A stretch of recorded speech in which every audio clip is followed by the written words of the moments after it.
بسم اللہ الرحمن الرحیم۔ السلام علیکم دوستو، آج کی اس ویڈیو میں بیٹی کا اپنے باپ سے یہ سوال ہے کہ جب ہمیں کھلا نہیں سکتے تو ہمیں پیدا کیوں کیا، اور رب کی ذات کا اس کے بات کے بارے میں کیا حکم ہے، کیا سزا سنائی گئی ہے۔ چلو چلتے ہیں ویڈیو کی طرف۔ اگر چینل پر آپ نئے ہیں تو ویڈیو کو لائک کریں اور چینل کو سبسکرائب کریں۔ ماں باپ پیدا کر دیتے ہیں نا بچے، تو ایک فلم دکھائی تھی پرانے زمانے میں کہ بچے زیادہ ہو گئے، باپ سے کھلا ہی نہیں جا رہا، تو بیٹی کہہ رہی جب کھلا نہیں سکتے تو پیدا کیوں کرتے ہو۔ یہ بہت دفعہ اس کا جواب میں دے چکا ہوں، آج میرا یہ ٹاپک نہیں ہے۔ جب کھلا نہیں سکتے تو پیدا کیوں کرتے ہو، اس سے یہ میسج دیا گیا ہے کہ اپنی غربت کو دیکھو اور بچوں کی اسپیڈ کو دیکھو، تھوڑا سا خیال کرو۔ اسپیڈ بچوں کی اتنی ہو جتنی آپ کی جیب میں پیسے ہوں۔ تو اس پہ یہ فلم دکھائی گئی تھی کہ غریب باپ ہے اور بچے اتنے ہو گئے وہ روٹی میں لڑ رہے ہیں، تو پھر بیٹی باپ کو تانے دے رہی ہے کہ جب کھلا نہیں سکتے تو پیدا کیوں کرتے ہو۔ اس لڑکی نے اگر توبہ نہیں کی، یہ جملہ قیامت کے دن اس کے گلے پڑنے والا ہے۔ کچھ جملے ہماری نظر میں بہت ہلکے ہوتے ہیں، خدا کی نظر میں بہت بھاری ہوتے ہیں۔ یہ جملہ جو فلم میں کہا گیا نا، میں نے تو یہ کلپ دیکھا تھا اس کا کہ جب کھلا نہیں سکتے تو پیدا کیوں کرتے ہو۔ دیکھا بھی اس لیے وائرل ہوا بہت زیادہ، اس پہ بات کریں۔ تو یہ جملہ یہ اللہ کی نظر میں ہلکا نہیں، بہت بھاری جملہ ہے۔ تو میں بار بار کہتا ہوں کہ اس کی جگہ اگر میں ہوتا نا، اس باپ کی جگہ، تو میں کہتا کئی لوگوں نے تو اس فلم اس پہ کلیپنگ کی ہوگی یا کچھ اپریشیٹ کیا ہوگا، یار بات بالکل سوسائٹی کے مطابق کی ہے، جب پیسے نہیں تھے تو اتنے بچے کس بات کی پیدا کرتے۔ یہ بے وقوف لوگوں کا کام ہے ایسی چیزوں سے متاثر ہونا، جو پیغمبروں کی تعلیمات سے بالکل محروم ہوتے ہیں، جو شہوت پرست ہوتے ہیں۔ میں جب ہوتا اگر اس کی جگہ تو میں اس سے کہتا بھائی تو نے کھایا نہیں ہے تو اتنی بڑی کیسے ہو گئی، کھلا نہیں سکتے تو پیدا کیوں کرتے، کھایا ہے تو اتنی بڑی ہو کے آج چیخ رہی ہے نا، نہ کھایا ہوتا تو اتنے بڑے ہوتے۔ نمبر 2، زیادہ نہ کھایا ہوتا تو اتنا کانفیڈنس بھی نہ ہوتا کہ باپ کی آنکھوں میں آنکھیں ڈال کے بات کر رہی ہے۔ کچھ اضافی چربی آتی ہے باڈی میں، کچھ گرمیاں مل رہی ہوتی ہیں، عیاشی ہوتی ہے، جس کی وجہ سے اتنا کانفیڈنس ہوتا ہے کہ جو ماں باپ ہیں، جو زندگی کا ذریعہ بنے، جو سب سے بڑے محسن ہیں، انہی کی آنکھوں میں آنکھیں ڈال کے بات کر رہی ہے۔ نمبر 3، اس بدتمیزی کی سزا ملنی چاہیے آپ کو، اس بدتمیزی کی سزا ملنی چاہیے۔ وہ سزا یہ ملنی چاہیے کہ آپ کو چونکہ یہ احساس ہو گیا کہ آپ غلط پیدا ہوئی تھی، آپ کو پیدا ہونا نہیں چاہیے تھا، تو آپ کے پاس یہ آپشن ہے کہ آپ واپس اسی کنڈیشن میں چلے جائیں جو پیدا ہونے سے پہلے جس کنڈیشن میں انسان ہوتا ہے، جس کو موت کہا جاتا ہے۔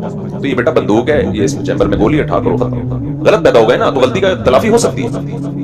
دیکھو آپ کو کسی نے مسقط بھیج دیا، وہی جو اکثر میں بھیجتا رہتا ہوں نا لطیفے میں، یا کسی ایجنٹ نے آپ کو کسی کنٹری بھیج دیا، وہاں کے آپ کو احساس ہوا یار میں غلط آ گیا، میرے پیسے ضائع کروا دیے اس ایجنٹ نے، یار اس ملک میں تو جاب ہی نہیں ہے، یار میرا تو بیڑا غرق ہو گیا یار۔ تو ایجنٹ کہے گا بیٹا آپ کے پاس آپشن ہے، واپس بھیج دیتا ہوں پاکستان، یہ لو اپنے پیسے، یہ فلائٹ ہے، واپس جاؤ۔ تو آپ خوش ہو جاؤ گے نا کہ یار یہ جو غلطی مجھ سے ہوئی ہے اس کی تلافی ہو سکتی ہے۔ تو بیٹا آپ پیدا ہو گئے، غریب آدمی تم پیدا ہو گئے، تمہیں بھی احساس ہے کہ چونکہ اس غربت میں میں غلط پیدا ہوا ہوں، میرے ابا نے 8واں بچہ پیدا کر کے بہت بڑی مسٹیک کی اور 8ویں نمبر پہ کون ہے، میں ہوں، تو غلط ہو گیا نا، ہاں کرو ختم، صحیح ہو جائے گا۔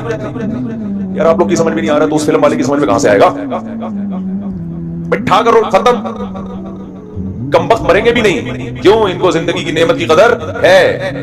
تو یہ ڈائلاگ ہے میرے بھائی، اور یہ تانے جو ہے نا کھلا نہیں سکتے پیدا کیوں کرتے ہو، یہ مالداروں کے ہاں زیادہ ہے، غریبوں کے ہاں کم ہے۔ جو پیٹ بھرے ہوئے ہوتے ہیں نا، جن کے بہت زیادہ بڑی بڑی گاڑیوں میں گھوم رہے ہوتے ہیں، تکبر سے دماغ ان کا خراب ہوتا ہے۔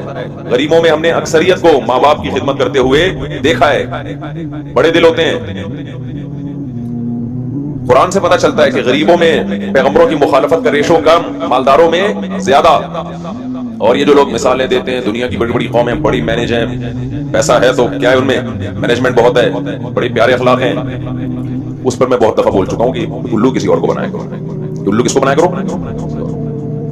دنیا کی بڑی طاقتیں اپنے لیے بہت اچھی ہیں، دوسروں کے لیے میرے بھائی بالکل بھی اچھی نہیں ہے، سمجھتے ہو نا۔ فیصلہ تو قیامت کے دن، آپ نے اپنے گھر کا ماحول بہت اچھا کیا ہوا ہے، بڑا تمیز سے بات ہو رہی ہے، لیکن یہ صوفہ یہ پڑوسیوں کے گھر سے اٹھا کے لائے تھے، یہ ڈنر سیٹ کہاں سے ہے، یہ وہ گندے نالے پہ ایک جھونپڑی تھی، چھاپا مارا تھا وہاں سے آیا تھا یہ، اور یہ پنکھے اتنے وی آئی پی قسم کے، یہ بھی کسی کا خون ہے جو اس میں لگا ہوا ہے۔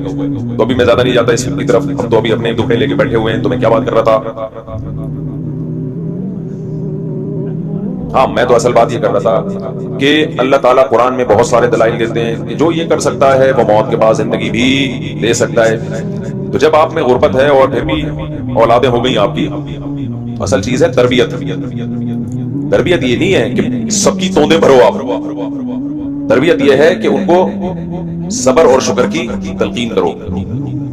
ابو سعید خدری رضی اللہ تعالیٰ عنہ نبی کے پاس آئے نا, سب کچھ ختم ہو گیا تھا غزوہ احد میں, باپ بھی شہید, بھائی بھی شہید, سب ختم, تو غربت بھی تھی نا, مسکنت بھی تھی. تو نبی نے کیا فرمایا, من یتصبر یصبرہ اللہ, بیٹا جو صبر مانگتا ہے اللہ سے, اللہ اس کو صبر دیتا ہے. ومن یستغنی یغنیہ اللہ, جو اللہ سے غنا مانگتا ہے کہ اللہ مخلوق کا محتاج نہ بنانا, تیرے سامنے ہاتھ پھیلاؤں گا, حالانکہ انتہائی شدید غربت ہے. جو اللہ کا محتاج بنتا ہے, کسی مخلوق کے سامنے اپنی پریشانی ظاہر نہیں کرتا, یغنیہ اللہ, اللہ اسے بھی لوگوں سے بے پرواہ رکھتا ہے. تو نبی نے تو ان سے نہیں کہا کہ تم اس غربت میں تم پیدا کیوں ہوئے. صحابہ کے دور میں جو غربت تھی نا, ہم آج اس کا تصور نہیں کر سکتے. وہ غریب کو, غربت کے بچے کو غربت کے خوف سے قتل کرتے تھے. قتل کرنا بہت بڑا جرم ہے. کھلائیں گے کہاں سے؟ ان غریبوں کو قرآن نے کہا نسل بڑھاؤ. کہاں سے کھلائیں گے؟ نحن نرزقکم وإیاہم, تمہیں بھی رزق دیں گے, ان کو بھی دیں گے. میرے بھائی, اللہ کو زبان سے ماننے کا کوئی اعتبار نہیں ہے, عمل سے مانو. آج زبان سے بڑے بڑے دعوے اللہ ہے, پریکٹیکل دنیا میں کہتے ہیں کہ کیلکولیٹر ہے سب کچھ, اسباب ہیں سب کچھ, اللہ غائب ہے. تو جب تک اللہ زندگی میں نہیں آئے گا نا, ٹینشن ختم نہیں ہوگی. ہمارے زبانوں پہ ہے اللہ, عملی زندگی میں نہیں, عمل سے لگتا نہیں ہے. دیکھو دو طرح سے کام ہوتے ہیں, یا تو اسباب سے ہوتے ہیں یا اللہ سے ہوتے ہیں. ایسا ہی ہے بھائی, آپ چلو گے تو چلو گے, رکو گے تو قیامت تک رکے رہو گے, پانی پیو گے تو سیراب ہو جاؤ گے, نہیں پیو گے تو نہیں ہوگے سیراب. تو ان اسباب کو دیکھ کے دنیا پر ایسا آدمی کہتا ہے سب کچھ اسی میں رکھا ہے. مسلمان کیا کہتا ہے, کام کرنے والا کون ہے بھائی؟ اللہ ہے. اللہ نے پیاس بجھانے کے لیے پانی رکھا, وہ پانی سے ہماری پیاس بجھاتا ہے, تو یہ اس کی طاقت ہے. لیکن وہ بغیر پانی کے بھی پیاس بجھا سکتا ہے. دوسرا, پانی پیدا کون کرے گا؟ اللہ کرے گا.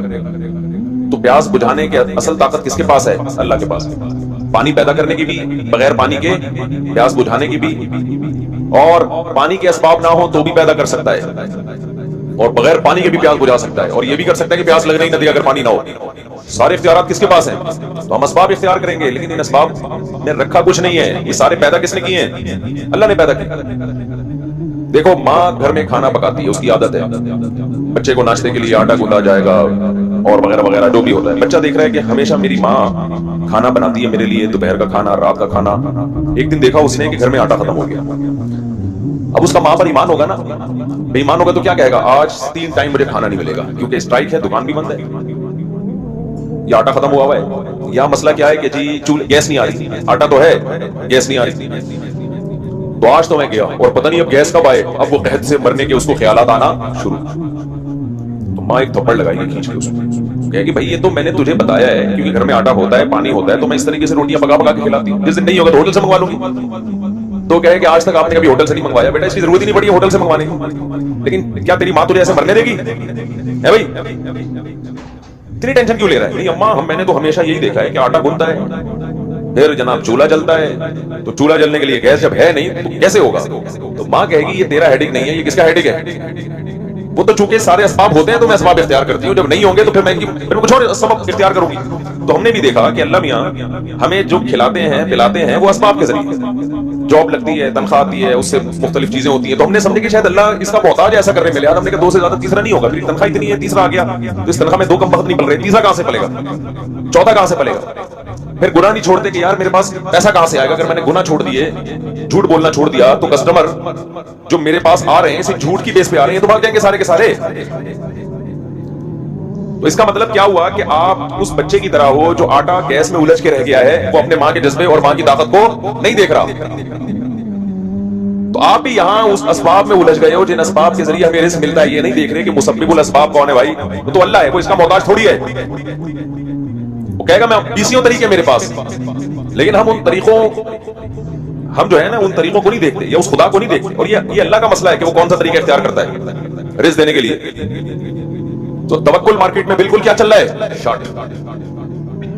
ہر آدمی پیسہ پیسہ پیسہ, اور پھر پیسے کا بھی ایک حد ہے نا, کتنا چاہیے بھائی تیرے کو, کتنا چاہیے, کوئی لمٹ ہی نہیں ہے.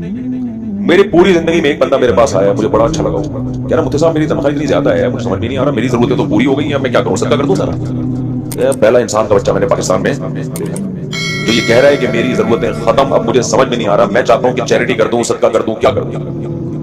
خیر ہم نے اس کو مشورہ دیا کچھ بچوں کے لیے کوئی پراپرٹی لے کے ڈال دے بھائی. میں نے کہا کہ پراپرٹی لے لو، جب اضافی ہو تو پھر فیوچر میں بچوں کے لیے سوچنا چاہیے. حدیث میں آتا ہے ایسے بچوں کو نہ چھوڑ کے جاؤ کہ لوگوں کے سامنے بھیک مانگے. مگر یہ ان لوگوں کے لیے جن کے پاس اضافی پیسہ ہے. جن کے پاس نہیں ہے وہ ٹینشن نہ لیں. وہ کیا سوچیں بھائی نہیں ہے تو اس کا مطلب کھاؤ، جس خود خدا میں کھلا رہے بچوں کو بھی کون کھلائے گا؟ کوئی ٹینشن تو لینی نہیں ہے بھائی. جو ٹینشن لے کے بچوں کی فکر کرتا ہے اس کا مطلب وہ خود کو کسی کا بچہ نہیں سمجھتا. کیونکہ آپ کے ابا نے آپ کے لیے ٹینشن لی، اب آپ ریلیکس ہونے کے بجائے وہ ٹینشن پارسل کر رہے ہیں اپنے بچوں میں. وہ بھی ریلیکس ہونے کے بجائے وہ ٹینشن پارسل کر رہے ہیں اپنے بچوں میں. تو پھر آپ نے جو آپ کے ابا نے جو آپ کے لیے ٹینشن اٹھائی تھی تو وہ اس کا تو ابا کو کوئی فائدہ نہیں ہوا. آپ تو پھر بھی ٹینشن میں ہو. آپ کے ابا کو ٹینشن آپ کی تھی، آپ کو ٹینشن کس کی ہے؟ اپنے بچوں کی. ان کو ٹینشن ہوگی اپنے بچوں کی. یہ تو ٹینشن پارسل ہو رہی ہے نا. ایسا پارسل کا انتظام تو امریکہ میں بھی نہیں ہوگا بھائی. لکھا ہوتا ہے نا ہوٹل میں ہمارے یہاں پارسل کا انتظام ہے. اس میں پھر بھی ٹائم لگتا ہے، شاپر میں نہاری ڈال کے پارسل کرنی پڑتی ہے. یہ ٹینشن تو آٹومیٹکلی کیا ہو رہی ہے؟ پارسل. ایسا پارسل کا انتظام آپ نے کیا ہوا ہے ٹینشن. تو اضافی اللہ نے دے دیا ہے تو بچوں کے لیے بنا لو. نہیں دیا ایسی کی